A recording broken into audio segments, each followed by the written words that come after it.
Good morning, one and all. Welcome back to Red's Homestead. Today is the big day. Today is chicken butchering day. So wake up about 6 a.m.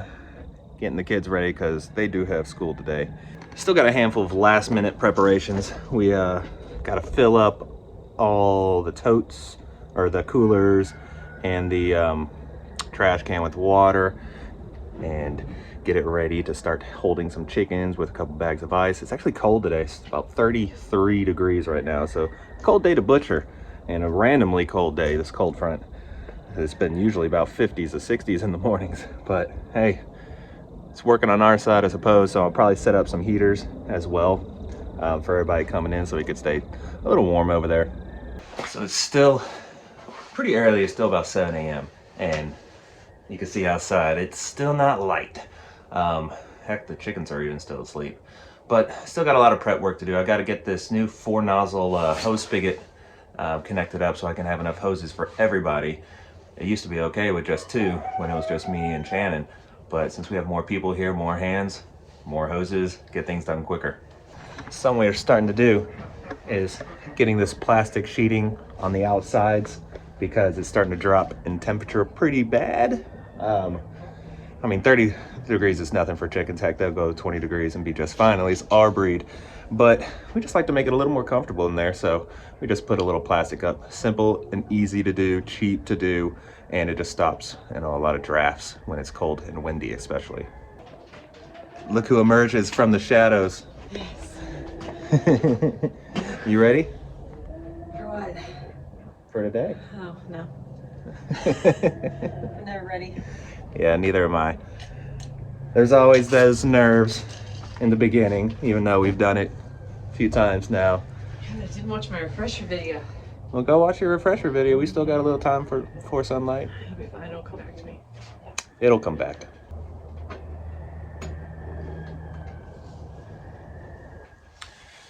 Now we're gonna get that bad boy hot for hand warming. Very necessary.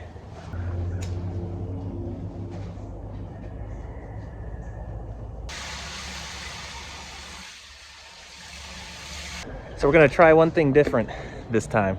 We are going to have the chickshaw up here, but we've got that cage, the turkey coop cage. We're gonna try to let them out into there, since this may take a while, so that they have access to some water, and they might be easier to grab onto if they are actually on the ground and we don't have to open up a chickshaw to try to reach in. So gonna try something new today.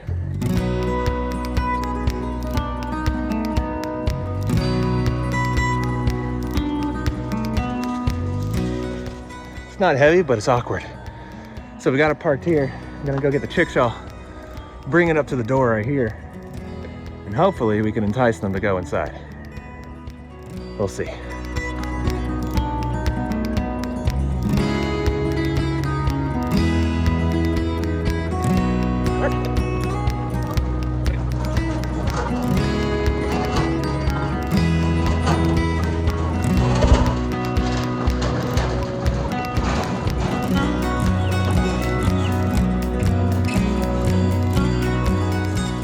So you gotta remember in your head, whew, I'm out of breath. That's 51 chickens inside of there.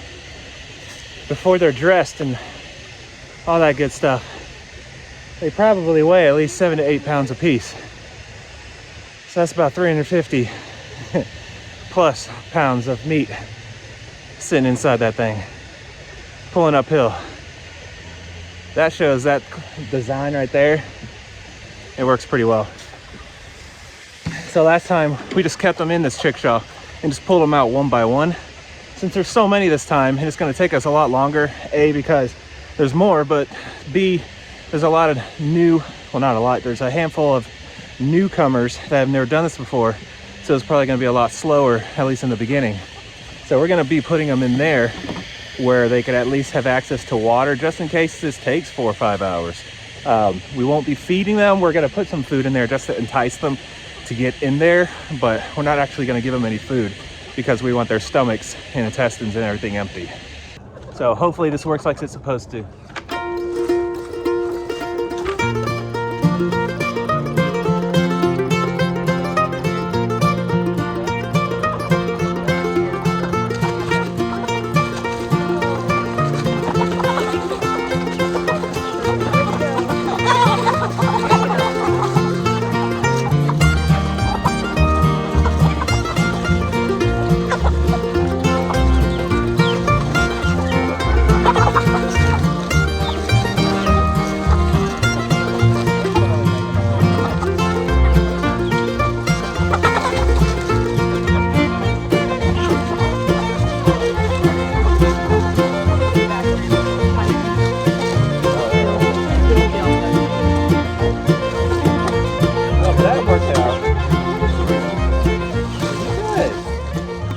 easy. Just use the top of the brooder that we have and just use that to guide them in. And look at that. They're so crammed in there. Yeah, this is almost factory farm right here. But they'll only have to live like this for a day. We are finally 100% set up and ready to go. Buckets filled with water, storage containers filled with water. And then Shannon had some brilliant ideas. Always. Let's get a fire going. And it's away because it's still 30 degrees, 33 degrees, so it's still cold. So we have a little place to come out and get warmed up in between cooking chickens or butchering chickens. Then we also got a little buddy heater in there, and we're good to go. So we'll try to get some good educational shots, some showing how the whole process is done. But this is more just this is a good day.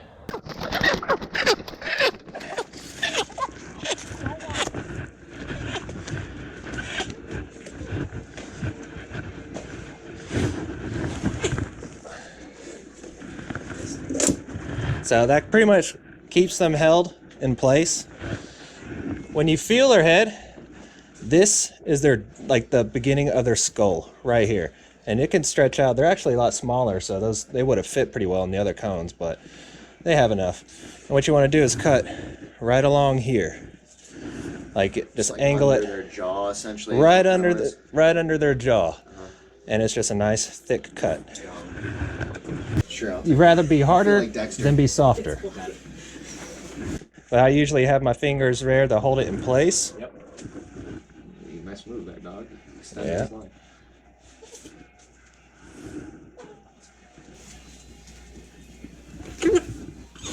And you want that steady stream. Just And that sometimes, amount that you're looking I mean, it could be more, it could be less. And then now that you've got it, it'll kick around a lot. consequences from questions if we miss an inch or two, or You just do it again. Just do it again. You know, it's even if you screw up, you just quickly do it again. So about how much longer would it be until you think about a couple more minutes? Do you let it go, or do you? I mean, it's dead now. Yeah, it's. But I let it drain as much as possible. And a lot of people say this is cruel, but when you use this method right here, you're taking away every option they have. They can't run, they can't fly, they have no choice to submit. Like, you see how there's just not a lot of room right there? See that? That's how I sliced open my hand. Right. But yeah, if you can do the scalding. It is. You don't need the glove. No, I don't. Nah. This takes 30 seconds to 2 minutes, depends on the water. You want to keep between 130 and 170. And on this part,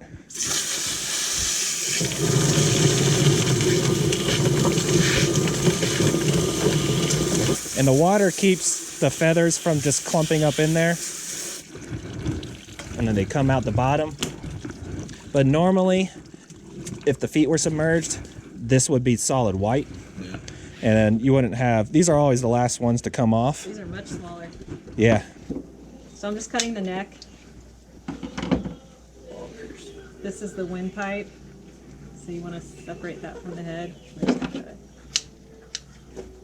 The valley right in the middle of it. And it should just hack right through. Yeah, I think I got some. Yep.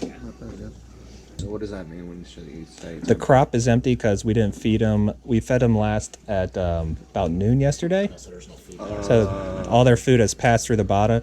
If it was full, it'd make it a lot messier. Got it. Well, you'd have to be a lot careful because it'd be full, and then you can get food everywhere and have to spray that off. It's not a toxic thing, but it's just more work. Right. 'Cause And then she's pulling that neck out through. It'll take. So yeah, she's now separated the neck from the skin, and so it's all by itself. And then the crop and everything will be separated. And another thing you want to make sure you do is cut off the.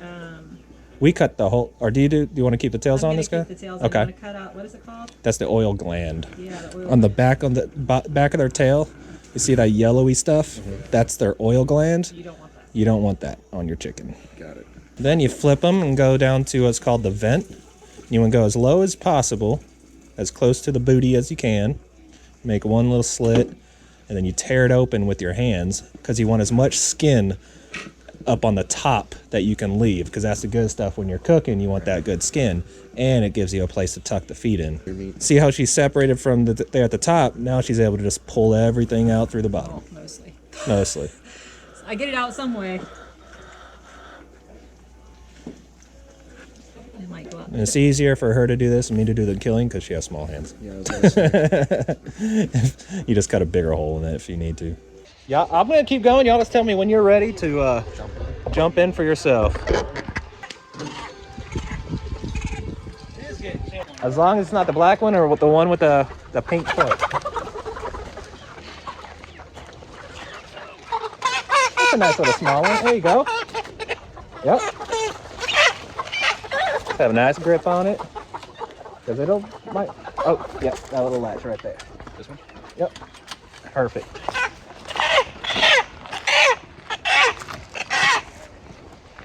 I'm holding it, it's how it's sliding. Yep. You want the breast facing outwards. Just like that. Perfect. Oh, he is not happy. It's okay, Voldemort. Was that float good? Yeah, that's a good club. So obviously, if anything doesn't go well, you just go until it's Just good. do it again. Yeah, just Yeah. don't hesitate. The first time it didn't quite do Quite it, go, just just go. do it again. Okay. And eventually it's the kind of a muscle memory to where you know exactly how much pressure, because there's 50 of them. So by the time you get to 5 or 6, you'll feel exactly how much pressure you're supposed to give. Like even when I did the first one, I wasn't so This one's chill compared to the other one. Yeah. No, So, yeah, he's some just of chilling. them. He's just letting it go. Time to get some chickens done. We got the whole group here now.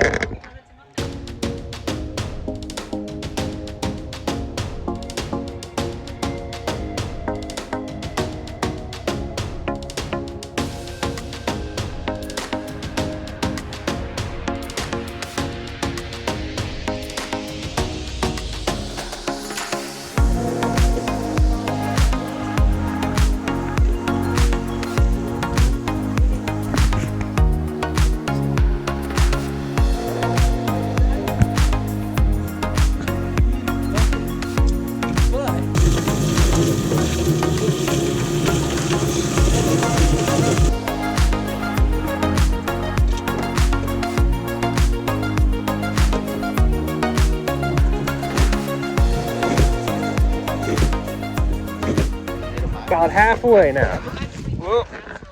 Wait.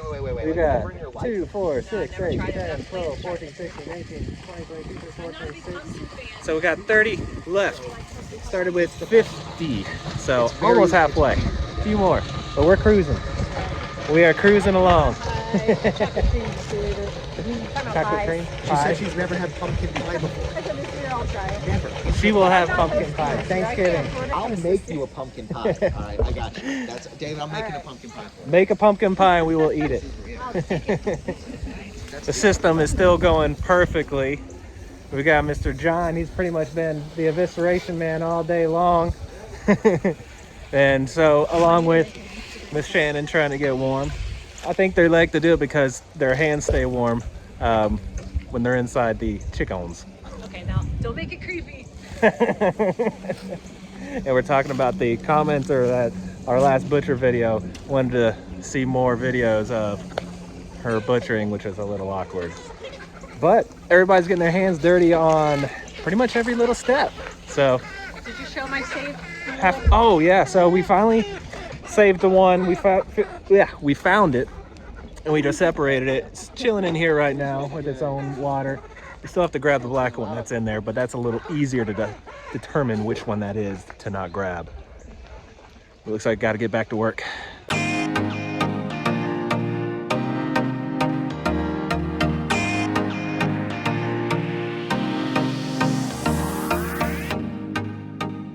We are nearing the end. There's only 2, 4, 6, 8, 10, 12 left. But we did run out of ice chest space. I had to borrow one from the neighbor, and I ran out of ice. So I had to send one of our helpers to go get some more ice. But we're getting close. Not many left. We're done. Complete. Only chickens left are the 2 that we're gonna keep. Everybody else is in the ice chests. in the trash can. We got 5 ice chests full of chickens, trash can full of chickens. Now it's the cleanup. Cleanup and then celebratory eating.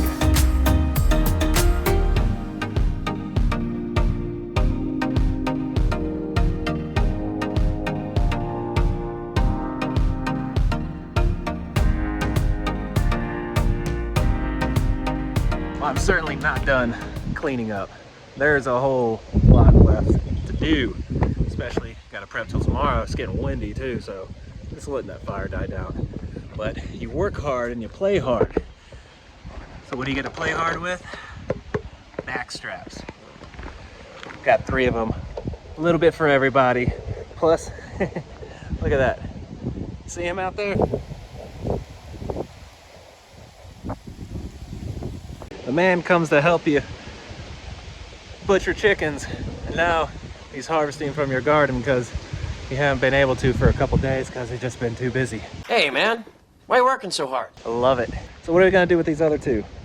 So these 2 right here, we're kind of just letting them relax for the day. I just threw some feed down. This is a pretty traumatizing day for them. So they're gonna go ahead and have fun here together. Tonight, we're gonna put them in our dog crate, put them inside with the other chickens, probably for a couple days, 2-3 days. Let them get familiar with each other before we let them loose. Luckily, the big red broiler, she's big enough to handle her own, more than likely, at least with the other sapphires and layers. But the small one, that Sussex, I don't know. She's still pretty tiny, but she's feisty. So she could run away pretty easily. So we'll see how they do inside over the next couple weeks. This is my bud. That's the one we're saving. And we got our little dog crate set up in here. They're gonna have their own little food and water. Yeah, And hopefully, like what, a day or 2? Yeah, ours are it's so weird. I don't know. Mostly it's to get them used to this being their home because they're gonna pick on that place if they're not. Very true. They're used to having newcomers. We'll put it that way. Yeah, our sapphires are used to having new chicks and chickens coming in and joining. No, they don't behave perfectly. I bet you can't catch this one.